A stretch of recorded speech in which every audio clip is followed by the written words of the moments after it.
ऐसे ना लबर लबर करा ई राजा तोनी सबर करा जानी हमके फसावा डाले दाल में दाल में दाल में। अहिनी नहा के हम तो रानी चापा कल में समस्या के हल करो सूट के बगल में समस्या के हल करो सूट के बगल में समस्या के हल करो।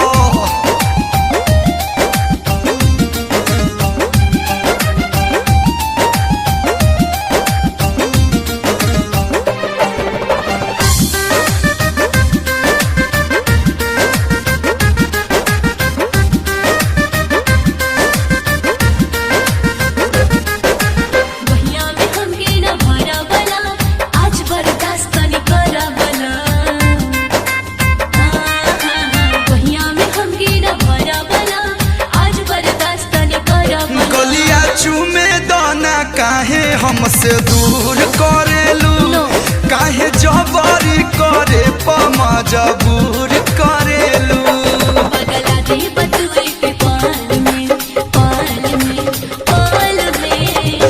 हटा।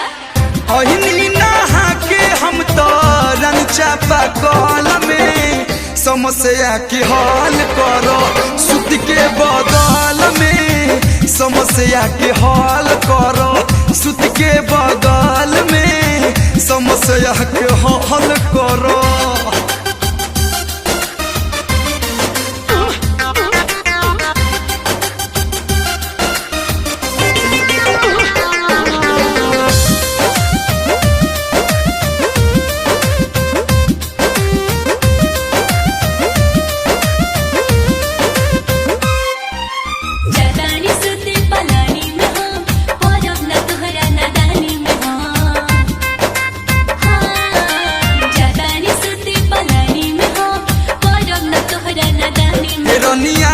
पाना बलम्मा के विरोध करेलू तोहरो मन बावे तबो हमके मारे परेलू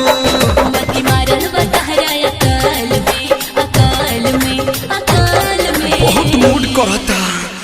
अहिनी नहा के हम तो रानी चापा कल में समस्या के हल करो सूत के बगल में समस्या के हल करो सूत के बगल में समस्या के हल करो।